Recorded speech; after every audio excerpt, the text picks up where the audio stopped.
Hi, my name's Frankie, My name's Noah. and this is our Oakland Camp Trail project for geospatial concepts. For our description of this project, our project goal is to create a comprehensive interactive map of Oakland Camp's trails tailored for campers, fishermen alike, users for recreational purposes. Our interactive map of the area behind Oakland Camp includes the roads, trails, campsites with details such as there's a fire ring and the maximum capacity of campsites, water access points of Spanish Creek with descriptions. All of the plotted areas that we surveyed include images. We were able to accomplish this by using the Avenza mapping system with getting out and physically surveying the area. We decided to develop a comprehensive interactive map of this area along Spanish Creek because it's a place where we both enjoy and hasn't been previously extensively surveyed, along with a lot of the social trails are not marked on any maps. The methods we use, as previously mentioned, we use Avenza software to survey our chosen area. With Avenza, we use the base map feature, and we are to accurately survey the area along Spanish Creek just past the Oakland Camp. We accomplished this by spending 3 days surveying out past Spanish Creek and documenting everything that may be applicable to our project. After surveying, we completed our base map. We created a file that we used in Google Earth, which that we could then upload and look at on a better map.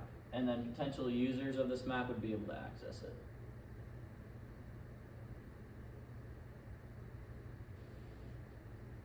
We created our interactive map to be highly detailed.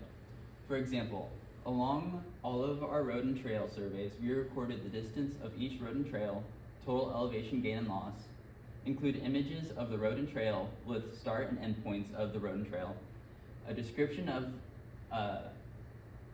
location of the road and trail, the kind of terrain, kind of pathway, so if it's a single person pathway, multi-person pathway, or a roadway, any nearby developed areas, and how many water access points are off of the road and trail.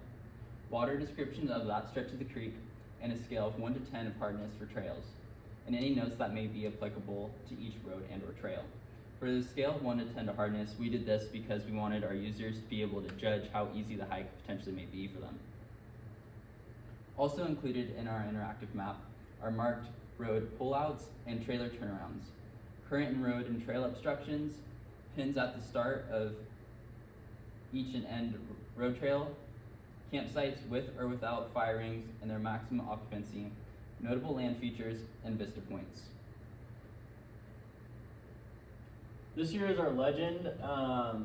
The first one we have is roads. It's marked as the red lines, the trails as the blue, and the start or end of a trail are marked with a blue waypoint, which is these right here. And then our road start or end is also marked with a waypoint in red. Campsites are marked with a purple waypoint, developed areas are marked with green waypoints, pullouts are marked with yellow waypoints, and obstructions are marked with orange waypoints. Now we'll be going ahead and transitioning into our Google Earth tutorial where we did a virtual tour of our map. So this here is our map. As you can tell, we've been able to upload it from our Avenza, and so it just lays out it all onto the map so you can see all the topography. This here is where we started, is the head of the Oakland Camp, right where the gate starts, and there's a picture that we have added of the start of it, where the road begins, and then we'll continue on down towards where the rest of our waypoints and trails begin.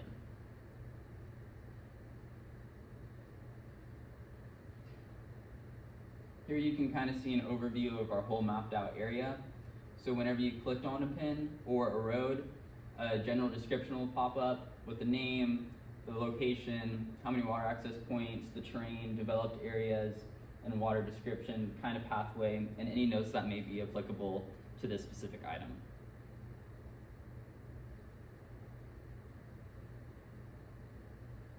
So this is one of the pictures of the trail. We were able to take pictures of the start and end points just so you have a very good idea of what you're going to be looking at when you're there. For anyone being able to use our software, they'd be able to see what the trail is going to look like at the start or end so you have an idea of what you're getting into.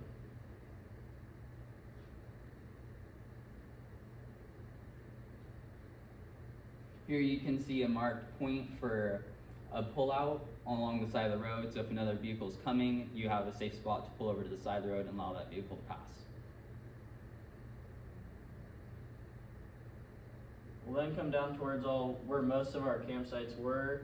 This is one of the fire rings. This one was kind of more destroyed, as you can see in the description. It has able for 2 smaller tents, but does not allow room for a trailer, so it's kind of a smaller campsite out there. But you can see that the fire ring hasn't been very well maintained as the other ones. There's several others that have been.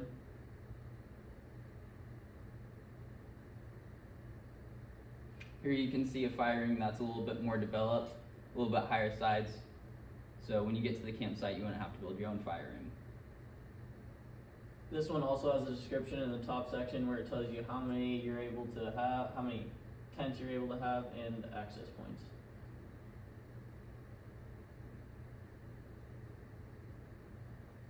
So here's a marked trail obstruction on one of our trails. It's 2 fallen trees, and we marked obstructions to allow our users to know that there may have to be another use for the trail in order to get around those obstructions.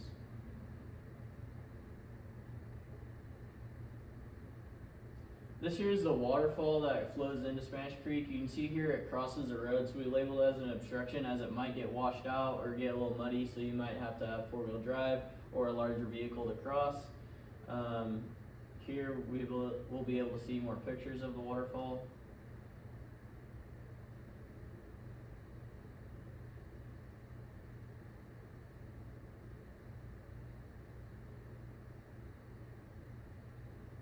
This is one of our vista points. We were able to use this as a vista point because it's just you're able to see a lot of the water, and there's a few access points right here. Although there's no trails exactly going to it, there's a lot of spots to be able to hit the water and fish or recreate however you would like. Right here is one of the fuels reduction projects out by Oakland Camp. This project was aimed to take out a lot of smaller conifer trees to allow more room for the black oaks to grow and thrive, also to prevent fire hazards. So here at the end, you can see a few points where we marked water access points this year, and it has a description of the water, what the water's doing. So this is some slow moving water with some small rocks underneath, but a good area to either fish or swim or do whatever you'd like. Another point also along the way that's just past this, very similar in water. And here's the description for the Oakland Camp road end on where we ended our surveying. Yeah, so that's basically the total of our project. And so one of the issues you had, as you can see right here, we weren't able to get to go along our elevation completely. It cut out in certain parts, so that was one of the problems we had with using this software.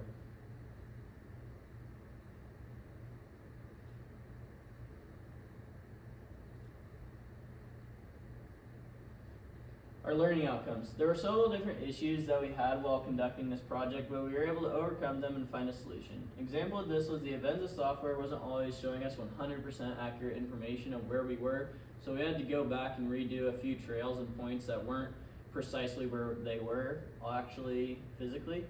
And also we gained the skill set of what it takes to build an interactive map from the ground up. Through this project, we were able to develop our survey taking skills using GIS.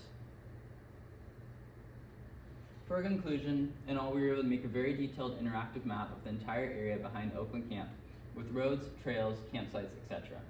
Although there were several issues while doing this project, we didn't let them get in our way, and we were able to find a way to get them resolved and complete the project correctly. Some ways that we could have improved on this project would be to use a more precise way of tracking our data, because there were some times where the Avenza maps would be off by just a few feet or so. Also, knowing a few things about the software would have helped us to upload and change certain aspects about it once it was on Google Earth for our users to use. We also had trouble with the elevation in the map, like you saw on our Google Earth tutorial, of not being able to transfer the correct elevation. In all, we're happy with how our map turned out in our final project and hope that can be useful for people wanting to use that area for recreational purposes. Thank you. Thank you.